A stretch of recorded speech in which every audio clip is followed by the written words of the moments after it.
El suelo y la nutrición vegetal. ¿Qué es el suelo? Es aquel que es capaz de proporcionar a las raíces de las plantas, en forma balanceada y suficiente, las sustancias nutritivas que requieren los cultivos para producir altos rendimientos, tanto en cantidad como calidad. Y el suelo también deberíamos de verlo como otro ecosistema, al igual que los bosques, las selvas, los desiertos o los mares. Y es la base primordial para la producción agrícola desde el punto de vista agronómico, porque la inmensa mayoría de nuestros cultivos necesitan del suelo, a no ser que los sembremos en hidroponía, aunque hay algunos autores que dicen que la hidroponía es muchísimo mejor que el suelo, pero hay otros que manejan conceptos de que no, nunca le podríamos ganar el suelo, y sobre todo por la producción de materia orgánica, que es uno de los principales y fundamentales compuestos que encontraremos en el suelo. Factores implicados en la formación del suelo. El suelo es el resultado de la interacción de los 5 grupos de factores formadores identificados por Jenny: climáticos, bióticos, litológicos, geomorfológicos y cronológicos. Si bien la visión clásica consideraba los factores climáticos y biológicos como los factores activos en la diferenciación del suelo, los procesos que tienen lugar en la formación se agrupan en 4 categorías: adición, pérdida y translocación de materiales minerales orgánicos en estado sólido, líquido o gaseoso, y la transformación dentro del suelo. Los factores de transformación se pueden clasificar atendiendo al material sobre el que tiene lugar esta acción. En el caso de la materia orgánica es la humificación, obedece a la presencia de agua y bases y materia mineral. Alteración da lugar a la formación de partículas del suelo, y translocación o el movimiento de partículas de una región a otra del suelo. Sales solubles y yeso, salinización como consecuencia del régimen hídrico, caliza por lavado o aparición como consecuencia de la desintegración por acción del agua, bases, lavado del calcio y magnesio, sustitución por el hidrógeno en el complejo de cambio, arcilla, movilizada a zonas más profundas por falta de agregación, humus, hidróxidos y sílice, lavado en situaciones de baja temperatura, alta precipitación y rocas ácidas. Todos estos factores en su combinación son determinantes para la formación de los distintos suelos que encontraremos en la naturaleza. Aquí lo que observamos es uno de los fragmentos del suelo. Como bien debemos de saberlo, el origen del suelo, como lo vemos en la superficie terrestre, es producto de procesos biológicos, geológicos y cronológicos de larga duración. Aquí observamos que el suelo está dividido en diferentes capas, también llamadas horizontes, con la base de roca y encima de ella los fragmentos de roca erosionados tanto por el viento, el agua y otros factores. Después tenemos el subsuelo, la superficie del subsuelo, y en la parte más superior tenemos el humus. En estas capas superficiales del humus encontramos materia orgánica en descomposición, y bajando los diferentes horizontes encontraremos una disminución o incremento de partículas que constituyen al suelo en estas situaciones. 8 elementos más comunes en porcentaje en toda la Tierra y la corteza. Si hablamos del planeta, 33.3% de su masa corresponde al hierro, 29% al oxígeno, y ahí seguimos con el silicio, magnesio, níquel, calcio, aluminio y sodio. Pero si hablamos de la capa más externa del planeta, encontraremos que la corteza terrestre contiene un 45% de oxígeno, un 27% de silicio, 8% de aluminio, hierro en 5%, calcio en 5%, magnesio en 2%, sodio en 2% y potasio en 1%. Como pueden ver, es muy diferente la composición química de la corteza terrestre con respecto a todo el conjunto del planeta. En esta diapositiva observamos algunos de los horizontes que componen el suelo. La capa más inferior, la roca madre, cede su lugar al material más intemperizado, y de ahí empezamos a encontrar lo que es el llamado subsuelo, que está constituido de partículas más pequeñas, principalmente de arcillas, una de las moléculas más grandes que componen al suelo. Luego tenemos encima, en la superficie del suelo, la materia orgánica que ha sido añadida para proporcionar el mejor medio de crecimiento para las plantas. Esto derivado de la descomposición de plantas y animales y más materiales que han ido integrando los seres humanos a lo largo del tiempo. Luego tenemos materia animal y vegetal descompuesta llamada humus, y por encima de ello tenemos materia animal y vegetal no descompuesta, llamada mantillo, y organismos del suelo. Estos primeros 30 centímetros básicamente dan sostén a la mayoría de las plantas, aunque sabemos que hay algunas que pueden llegar hasta los 12 metros de profundidad o más. Pero generalmente nos preocupamos más por la nutrición de los primeros 90 centímetros del suelo que por el 1,5 metros o 2 o más en el mismo. En el suelo, como pueden ver aquí en este diagrama de pastel, se distinguen 3 fases, al igual que se establecen los 3 estados clásicos de la materia. La fase sólida, que en este caso está compuesta por las rocas y minerales en mayor o menor estado de fragmentación. La fase líquida con el agua como único constituyente. Y por último la fase gaseosa o atmósfera del suelo. La reserva de nutrientes del suelo depende de los materiales originales sobre los que se forma, aunque es consecuencia de la interacción de los factores formadores. El aporte directo de nutrientes que hace la fracción mineral del suelo es por lo general insuficiente para el crecimiento de las plantas.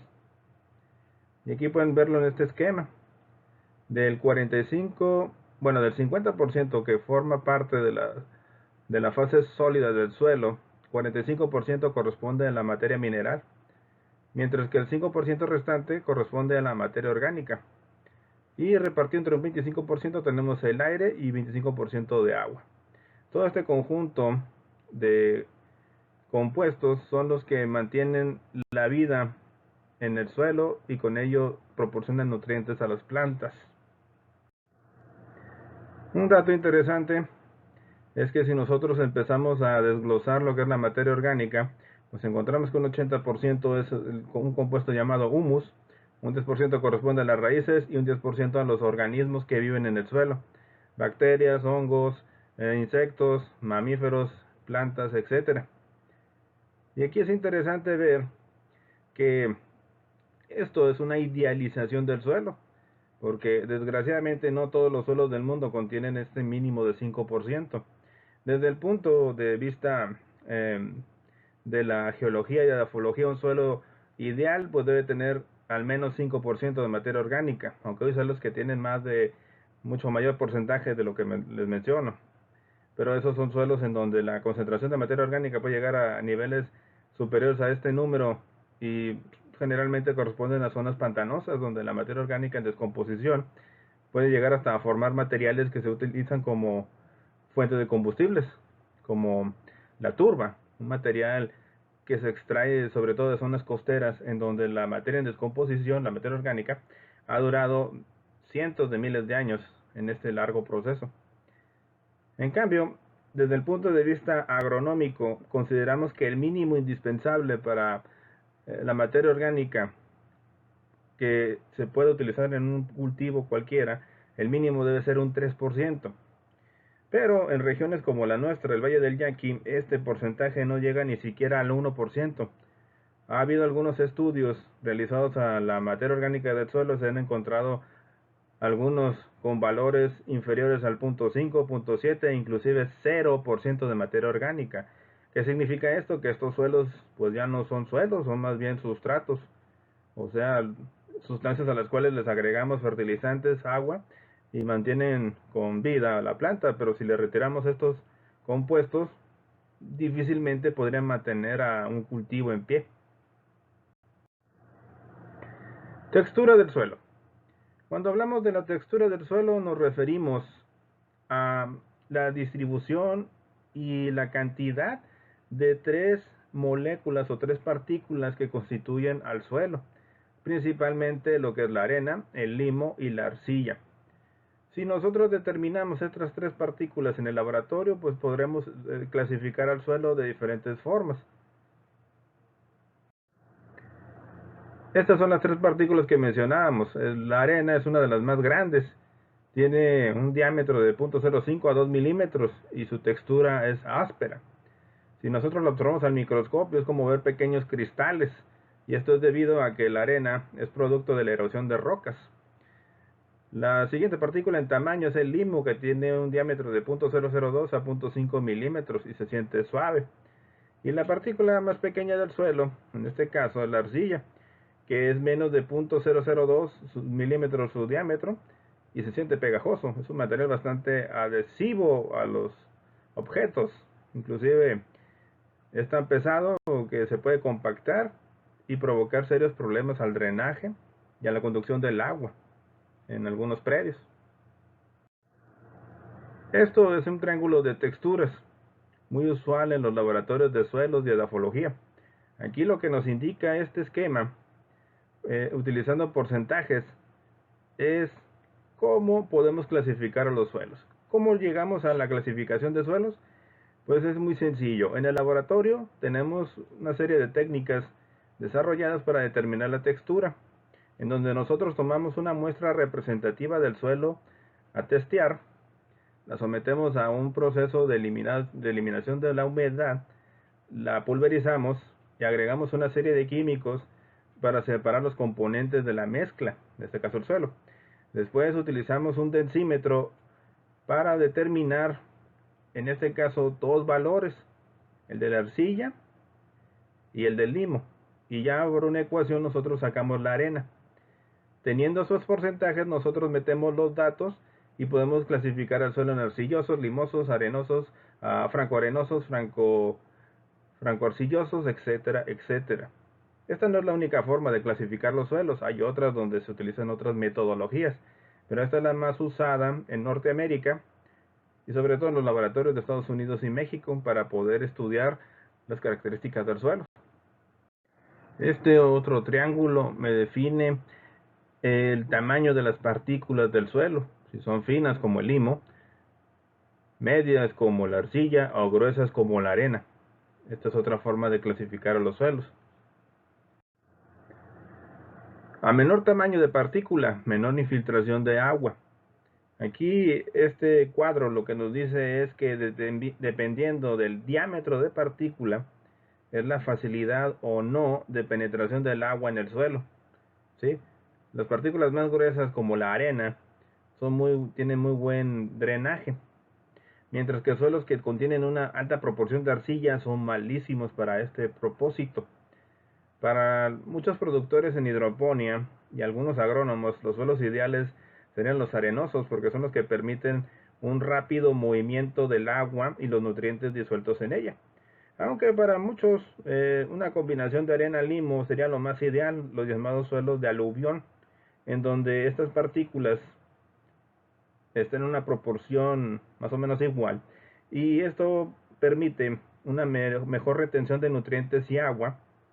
En cambio, los suelos de arena tenemos una alta pérdida de este preciado compuesto con los nutrientes disueltos y por lo tanto pues no son muy aptos para la agricultura. ¿Sí? Esos son los detalles que debemos de observar a la hora de implementar o introducir un cultivo en una región determinada, ver cómo es el suelo, cómo está el agua, el pH y otros factores que son determinantes en la producción agrícola. En este dibujo vemos con más detalle lo que les mencionaba anteriormente. Vean ustedes que cuando tenemos un suelo con una predominancia de arena, el drenaje es bastante rápido, el agua no es retenida. Mientras que en suelos francolimosos hay una retención media de estos nutrientes y agua, y en suelos de arcilla-limo disminuye de forma considerable el movimiento del agua y solutos a través del suelo, lo que provoca diversos problemas a la hora de realizar programas de siembra y de fertilización. Y aquí vemos en el parte inferior pues lo que sucede, tasa de infiltración de pulgadas por hora. En el caso de la arena son de 2 a 4 horas, limo arenoso de 1 a 3, franco limoso franco de 0.25 a 1.5 y franco arcilloso limoso arcilloso 0.1 0.3. O sea, son súper lentos estos últimos suelos en el movimiento del agua y los solutos disueltos en ella. Cuando hablamos de la textura en el suelo, también nos referimos a la disponibilidad de agua en el mismo. Aquí las partículas del suelo determinan qué tanta agua hay disponible para la planta.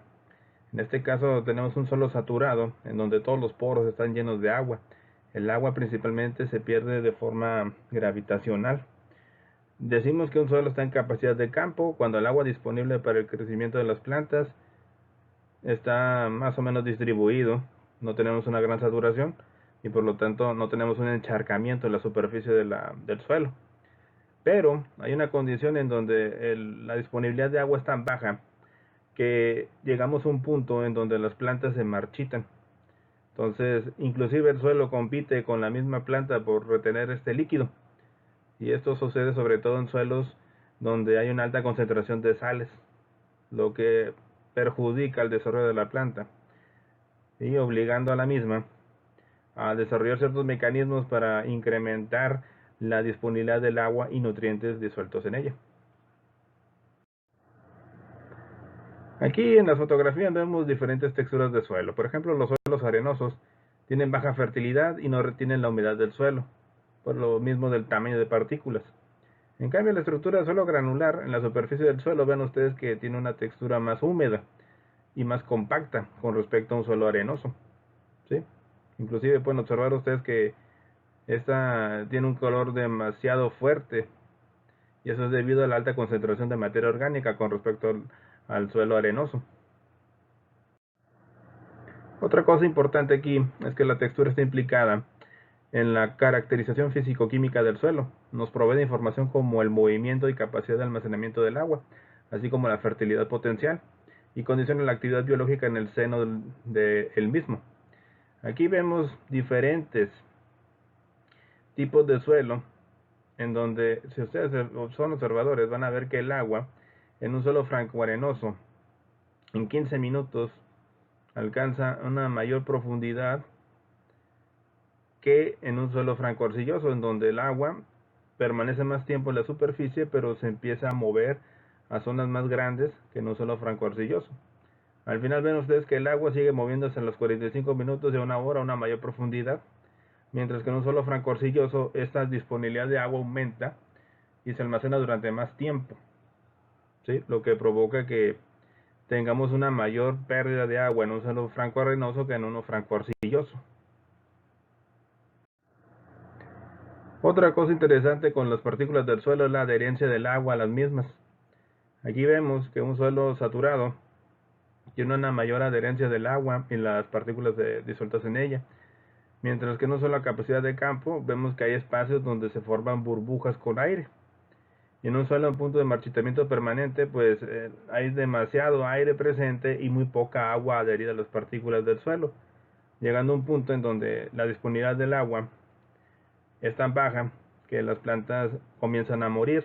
Y si esto continúa, aunque nosotros le podamos agregar agua a estas plantas, no se podrán recuperar. Por lo tanto, llegamos al punto de muerte. Aquí este cuadro nos dice la infiltración de agua en un surco de riego en dos suelos de diferente textura. Características físicas, químicas y biológicas en función de la textura del suelo. En el caso de la textura, pues tenemos arenoso, franco y arcilloso. En un suelo arenoso tenemos un buen drenaje, en uno franco también es bueno y en uno arcilloso es bastante malo. La aireación es buena en el arenoso y franco, mientras que en el arcilloso es mala. La capacidad de cambio es baja en un suelo arenoso, es buena en uno franco y es altísima en uno arcilloso. El desarrollo de microorganismos es bajo en un suelo arenoso, es bueno en un franco y es bueno en un arcilloso. Y la asimilación de nutrientes es mala en un suelo arenoso, es buena en uno franco y es regular en uno arcilloso. Como pueden ver ustedes, no todos los suelos tienen todas las características que son favorables para la agricultura. Aquí se hace necesario estar jugando con los valores y ver la mejor forma de aprovechar lo que tenemos para poder producir alimentos o materias primas. Ahora, cuando hablamos de estructura del suelo, nos referimos a cómo las partículas que mencionamos, que son la arena, el limo y la arcilla, se organizan entre sí para formar estructuras como los prismas, láminas o bloques. ¿Sí? Es la forma que tienen estos materiales de organizarse en el suelo y permitir o no el paso del agua y el aire y otros compuestos en él. Y aquí tenemos esta clasificación de los agregados del suelo en sus formas, prismáticas, columnas angulares, subangulares, laminares, granulares, migagosas o sin estructura. El tamaño de estos agregados, gruesa, media, fina y muy fina. Y el grado de desarrollo, fuerte, moderado, débil o nula. Y aquí, con relación a la estructura y el flujo del agua, podemos ver que en un suelo migajoso, el agua pues pasa bastante rápido. al igual que uno granular. En un angular y prismático el movimiento del agua es bastante moderado, mientras que en un suelo laminar y sin estructura el movimiento del agua es lento, al no haber tantos espacios como los otros dos ejemplos que veíamos aquí. Disposición de partículas de cuarzo, arcillas y coloides orgánicos en un agregado de suelo. Aquí lo que vemos es cómo entre las partículas del suelo, la materia orgánica, se forman enlaces o uniones en donde el agua puede ser retenida con mayor o menor fuerza, dependiendo de la estructura y el tamaño de los poros que tenga el suelo. También recordemos que en el suelo, además del agua, también vamos a encontrar aire en el interior del mismo. Entonces, un suelo óptimo debe tener un tamaño de poros adecuado para encontrar agua y que las raíces puedan llegar con facilidad a él. Pero si tenemos un suelo que ha sido trabajado con mucha regularidad, encontraremos problemas con el drenaje y con el crecimiento vegetal. Y esto es un problema bastante extendido en el mundo, sobre todo en suelos sometidos a mucho trabajo de arado y por el paso de maquinaria pesada. Las prácticas de laboreo alteran físicamente la presencia y distribución de los agregados. La presencia de suelo de labor por compactación, la realización de labores en el suelo en tempero y la mezcla de los horizontes del suelo constituyen a grandes rasgos la consecuencia de las malas prácticas de laboreo. O sea, prácticas como el cinceleo, el rastreo excesivo, provocan cambios en la estructura del mismo. Por lo tanto, a la larga, esto ocasiona pérdidas en la producción agrícola. Sobre todo si utilizamos maquinaria muy pesada o cuyo peso no ha sido distribuido de la forma adecuada, provocamos lo que se llama el llamado piso de arado. ¿Qué significa esto? Que si nosotros metemos un cincel, encontraremos o se sentirá que el implemento está caminando, trabajando sobre una estructura parecida a una banqueta o a la piedra. Esto debido a la alta compactación. Si nosotros tenemos un cultivo que está produciendo raíces a mayores profundidades de más de 1 metro, pues encontraremos problemas de infiltración, drenaje, aireación y disponibilidad de nutrientes. En la actualidad se buscan técnicas de producción agrícola en donde la labranza sea mínima o cero para disminuir estos daños en el suelo. O sea, labranza mínima quiere decir que metamos la maquinaria lo menos posible para algunas labores, o de plano ya no la metamos y utilicemos técnicas de agricultura sustentable, de conservación o orgánica para mantener la fertilidad y la estructura del suelo. Balance de aguas idealizado. La cantidad de agua en un suelo depende del balance de entradas, precipitación y de salidas, evapotranspiración, percolación y escorrentía superficial y profunda. Pues aquí observamos cómo es que el agua se mueve en el suelo dependiendo de factores como la presión atmosférica, fenómenos como la percolación, la evapotranspiración, escorrentía superficial, etc.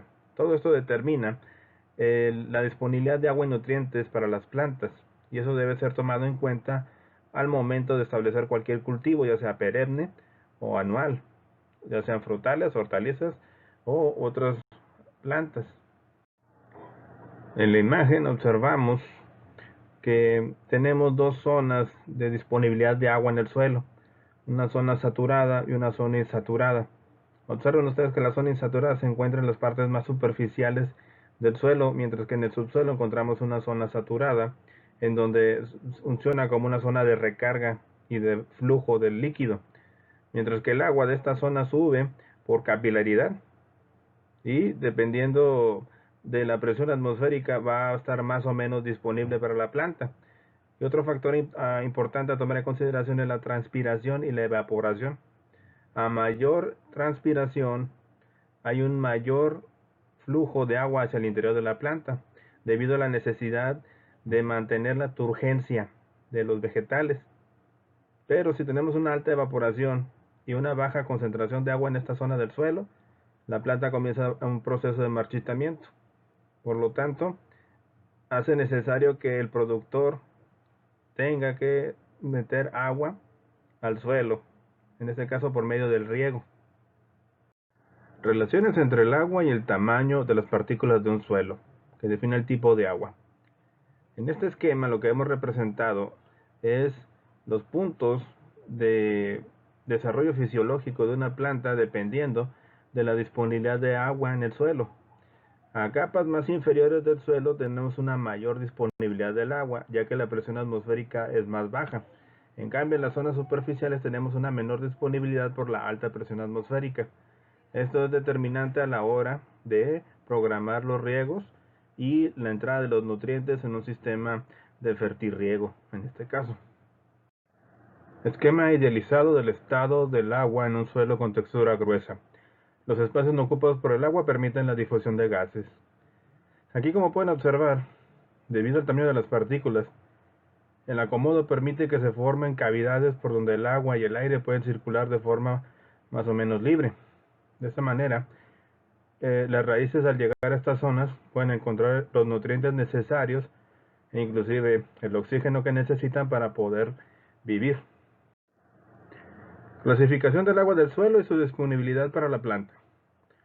Aquí observamos en este esquema que tenemos diferentes tipos de agua: el agua higroscópica, el agua capilar y el agua gravitacional o libre. En este caso, el agua que tenemos más disponible para una planta es el agua capilar y el agua gravitacional, mientras que el agua higroscópica es un agua que no puede ser absorbida por la raíz de la planta debido a la alta presión a la que está sometida esta en el suelo. Otra cosa importante a recalcar en el suelo es que no es solamente un lugar constituido de partículas como la arena, el limo y la arcilla, agua y aire. También vamos a encontrar seres vivos, en este caso bacterias, hongos, insectos, mamíferos, etc. Esto es muy importante porque la relación de todos estos seres vivos proporcionan nutrientes a la planta que son disueltos en el agua disponible para ella. Los pelos radicales hacen contacto íntimo con las partículas del suelo y amplifican en gran medida la superficie específica que puede ser usada para la absorción de agua por la planta. Y en este caso, los pelos radiculares es la parte más importante de las raíces porque son la parte que absorbe la mayor cantidad de agua y nutrientes para la planta. ¿Sí? Por eso amplifican de una forma considerable la superficie de búsqueda de estos nutrientes por la planta. En el dibujo podemos observar cómo se da el intercambio de iones entre las partículas del suelo y los pelos radiculares. Como pueden ver ustedes, partículas del suelo como la arcilla tienen cargas de signo negativo, lo que hace que atraigan iones de carga positiva como el potasio, el magnesio, el cobre y el hidrógeno. Y en este intercambio de iones es donde se puede dar la entrada y salida de nutrientes o desechos por las raíces de la planta, lo que hace que ésta pueda sobrevivir con la solución del suelo. pH.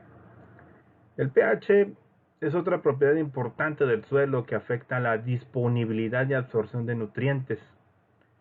Aquí podemos observar en este dibujo que dependiendo del valor del pH en el suelo, pues tenemos alguna carencia, toxicidades o disponibilidad de nutrientes. Por ejemplo, el pH ideal para el crecimiento de las plantas está en un rango de entre 5.5 hasta cercano a 8 en la escala pH. 5.5 corresponde a un pH ligeramente ácido, mientras que un 8 ya es un pH ligeramente alcalino. Eso significa que este valor o estos valores pues son bastante finos para la inmensa mayoría de las plantas. Pero ¿qué sucede cuando tenemos pHs por debajo del 5.5? Pues en este caso tenemos los llamados suelos ácidos, donde aumenta la concentración de iones hidrógeno y comenzamos a tener problemas de carencias nutritivas y toxicidades con hierro, manganeso, aluminio. Y en este caso, México es uno de los problemas más graves que tenemos en los suelos agrícolas, sobre todo del centro-sur de México, los suelos alcalinos, por la alta concentración de minerales como el aluminio, que son altamente tóxicos para la inmensa mayoría de las plantas. En cambio, si nosotros tenemos un pH superior a 7, 8, tenemos un suelo altamente alcalino y aquí los problemas son otros. En este caso tenemos carencias nutritivas con los micronutrientes, digamos boro, molibdeno, zinc, cobre, hierro. Y también tenemos toxicidades con carbonatos y bicarbonatos, además de problemas con el sodio. Y en estas condiciones también tenemos problemas con la disponibilidad del agua para la planta. En estos casos, pues debemos de considerar especies tolerantes a estas altas salinidades, y en el otro caso, pues debemos de aplicar cal para aumentar el pH de estos suelos. Aquí vemos con una forma más gráfica qué sucede a diferentes pHs, cómo están disponibles los nutrientes. Observen ustedes que hay nutrientes como el azufre, que aunque aumentemos el pH, siempre está disponible para la planta. Pero nutrientes como el fósforo ya empiezan a sufrir con pH superiores a 7.5. Hierro. El hierro decrementa de forma muy pequeña a pHs más altos. Pero hay nutrientes como el zinc que son fuertemente afectados por estos diferentes tipos de pH. Si son observadores van a ver que la mayoría de las líneas de estos nutrientes se hacen gruesas en valores de 5 a 5.5 en la escala pH. Aquí nos vamos observando la disponibilidad de nutrientes para la planta dependiendo del pH del suelo. A pHs entre 5.5 pues tenemos la disponibilidad de la mayoría de los nutrientes, aunque ya subiendo 6.5 tenemos problemas con los micronutrientes como el hierro, manganeso, cobre, zinc y aluminio. Pero aquí vemos aumentar la disponibilidad de elementos como el nitrógeno, azufre, potasio, molibdeno, calcio y magnesio. Distribución de los suelos considerando su pH. Aquí vemos que la inmensa mayoría de los suelos ácidos corresponden a las regiones más húmedas del planeta. Pueden verlo ustedes en las zonas del Amazonas, las selvas del centro de África, el sudeste asiático, los bosques del norte de América y Europa. Son los suelos que tienen pHs muy ácidos. Mientras que los suelos alcalinos, y si ustedes son observadores, van a ver que es en la zona central de los continentes y corresponden a zonas desérticas como el Gran Desierto de Sonora, todo el norte de México, la mitad de Norteamérica, el desierto del Sahara, los desiertos de Arabia, las zonas de los abajo de las estepas en lo que es Asia Central y el corazón muerto de Australia. Son zonas donde los suelos son con pHs bastante altos. Esto debido a la baja precipitación y a la alta evaporación. Efecto de la acidez del suelo y el encalado en el desarrollo de la planta. Cuando nosotros tenemos un suelo con pHs inferiores a 5, lo que se recomienda es aplicar cal para aumentar este pH. Esto beneficia al cultivo de manera temporal, ya que cada ciclo debemos de realizar el mismo proceso. Otra cosa que también se recomienda mucho es incrementar la materia orgánica, lo cual ayudaría a aumentar el pH del suelo y a mejorar su textura y estructura, ya que estos suelos ácidos tienden a perder cierta estructura del suelo debido a la alta concentración de iones hidrógeno. Y aquí lo vemos de una forma más gráfica, los efectos del encalado en dos experimentos. Vean ustedes el gran tamaño del crecimiento de la raíz en un suelo con cal, mientras que en un suelo bastante ácido y sin esta aplicación de cal, vemos que apenas las raíces han profundizado en el suelo, por lo tanto las plantas pues son más pequeñitas y están a punto de morir por la alta toxicidad, en este caso de aluminio. El aluminio, lo habíamos mencionado, es un elemento muy tóxico y es muy presente en los suelos del centro-sur de México debido a la alta precipitación, ya que tiende a acumularse mucho en estas zonas. Aquí vemos que debido a pHs bastante bajos, encontramos altas concentraciones de aluminio, tóxico para las especies tolerantes. Mientras que aumentamos el pH, vemos que disminuye esta concentración, siendo no tóxico para muchas de ellas. Aquí el pH óptimo, donde es tóxico para las especies sensibles, está entre un rango de 4.2 a 4.5. ¿Sí? Esto se debe sobre todo a la alta precipitación pluvial presente en este tipo de suelos, no así en los suelos más secos o más alcalinos. Plántulas de trigo cultivadas en suelo con concentraciones decrecientes de aluminio.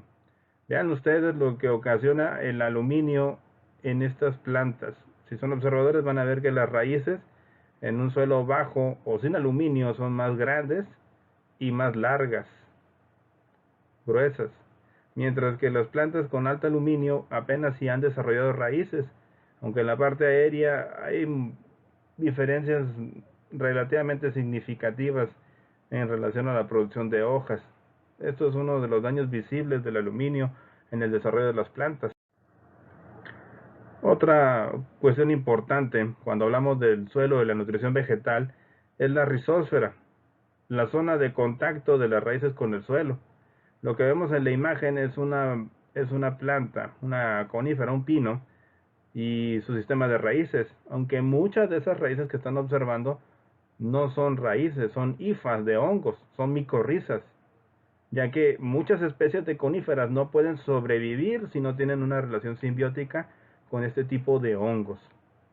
Y esto también, la rizósfera tiene efectos bastante importantes en el suelo, ya que pueden modificar el pH del mismo, y en este caso estas hifas aumentan la zona de búsqueda de agua y nutrientes para la planta. Fenología es una cuestión muy importante para entender y tener una buena producción de alimentos. Si nosotros no conocemos las fases fenológicas de un cultivo, pues tendremos problemas a la hora de implementar programas de riego y de fertilización del mismo.